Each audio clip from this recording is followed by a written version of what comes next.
ડીસા તાલુકા pensioners association Deesa. આજે હું નાગરભાઈ પરમાર અહીંના પ્રમુખ શ્રી એમની સાથે વાતચીત કરવા માટે આવ્યો છું। આવનારા સમયની અંદર સાહેબ આપ શું કાર્યક્રમ કરવા માગો છો? આવનારા સમયમાં ડીસા તાલુકા પેન્શનર એસોસિએશનની સને 2022થી 23ની વાર્ષિક સામાન્ય સભા અને 21માં પેન્શન દિનની ઉજવણી તારીખ 30/4/23ના રોજ રવિવારે 9:30 કલાકે લાયન્સ હોલ ડીસા ખાતે રાખવામાં આવેલી છે, જેમાં આજીવન સભાસદોએ અચૂક હાજર રહેવા વિનંતી કરી છે। તેમાં મહાનુભાવો પણ હાજર રહેવાના છે। પ્રવીણભાઈ માળી, માનનીય ધારાસભ્યશ્રી, મગનભાઈ માળી, બીકે ન્યૂઝ ચેનલના સંચાલક, તેમજ રાજુભાઈ ઠક્કર, પ્રમુખ શ્રી ડીસા નગરપાલિકા, રાજ્ય પેન્શન સમાજમાંથી પણ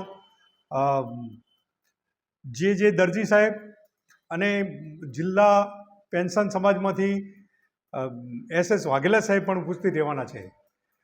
અને અતિથિ વિશેષમાં કૌશલ સિસોદિયા, ડૉક્ટર કુલદીપ નંદાણી, પોપટભાઈ પટેલ, ધીરજભાઈ જગણિયા, તારીકભાઈ સોલંકી અને દિલીપભાઈ બ્રહ્મભટ્ટ વગેરે હાજર રહેવાના છે। આ કાર્યક્રમ લાયન્સ હોલ ડીસા ખાતે રાખવામાં આવેલ છે।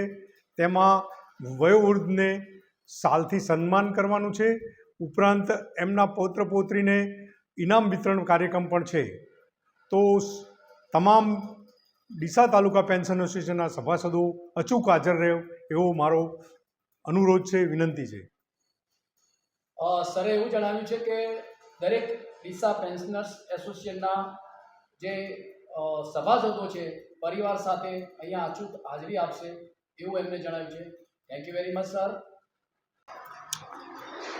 ડીસા તાલુકા પેન્શન એસોસિએશનની સામાન્ય સભા તારીખ 30/4/2023ના રવિવારના રોજ સવારે 9:30 કલાકે લાયન્સ હોલ ખાતે રાખવામાં આવેલી છે, જેમાં આજીવન સભાસદોએ અચૂક હાજર રહેવા વિનંતી છે। ઉપરાંત આ સમારંભમાં ઉદ્ઘાટક તરીકે માનનીય શ્રી પ્રવીણભાઈ માળી, ધારાસભ્ય Shri Deesa, Maganbhai Mali, managing director BK news channel, Rajubhai Thakkar, પ્રમુખ શ્રી ડીસા નગરપાલિકા હાજર રહેવાના છે। ઉપરાંત મુખ્ય મહેમાન તરીકે રાજ્ય પેન્શન સમાજના મહામંત્રી જે દરજી સાહેબ તથા જિલ્લા પેન્શન સમાજના SS વાઘેલા સાહેબ પણ ઉપસ્થિત રહેવાના છે। આમાં અતિથિ વિશેષ તરીકે ડૉક્ટર સિસોદિયા, ડૉક્ટર કૌશલ સિસોદિયા, ડૉક્ટર કુલદીપ નંદાણી તેમજ પોપટભાઈ પટેલ, ધીરજભાઈ જગણિયા, તારીકભાઈ સોલંકી, દિલીપભાઈ ભટ્ટ વગેરે મહાનુભાવો હાજર રહેવાના છે। આ કાર્યક્રમમાં સંસ્થા તરફથી જે વયોવૃદ્ધ છે એમને શાલ અને ફુલારથી સ્વાગત કરવાનું છે, સન્માન કરવાનું છે, અને એમના પૌત્ર પૌત્રીને ઇનામ વિતરણનો પણ કાર્યક્રમ છે। તો સર્વે પેન્શન મિત્રોને હાજર રહેવા વિનંતી છે। સરે આ પ્રમાણે જણાવ્યું છે કે દરેક પરિવારના પેન્શન એસોસિએશનના પરિવારના મિત્રોએ અચૂક હાજરી અને હાજર રહેવાનું છે। ડીસા તાલુકા પેન્શનર એસોસિએશન ડીસા આજરોજ લાયન્સ હોલ ડીસા ખાતે પેન્શનર એસોસિએશનનો એક કાર્યક્રમનું સુંદર આયોજન કરવામાં આવ્યું છે। આજ તારીખ 30/4/2023ના રોજ ડીસા તાલુકા પેન્શન એસોસિએશનની સાધારણ સભા લાયન્સ હોલ ડીસા ખાતે 9:30 વાગે બોલાવેલ છે, અને તેની અંદર વિશેષ આવનાર મહેમાનોનું તેમજ સિનિયર સિટીઝનોનું સ્વાગત કરવાનું છે, તેમજ પેન્શન એસોસિએશનનો વાર્ષિક અહેવાલ આ સભા સમક્ષ પહોંચાડીને દિશાઓને બહાલી આપવા માટે આ મિટિંગ ખાસ બોલાવવામાં આવેલી છે। રમેશભાઈ, આપ કંઈ કહેવા માગો છો આ તબક્કે? આજે આપના શબ્દોમાં કંઈ કહેવા માગો છો સાહેબ? શું આપ સંદેશો આપવા માગો છો આજે? ડીસા તાલુકાના પેન્શન એસોસિએશનના કોઈ પ્રશ્નો હોય તો એના માટે રજૂઆત કરવા માટે બધાને જણાવવામાં આવેલ છે। સાહેબ, આપ કંઈ કહેવા માગો છો?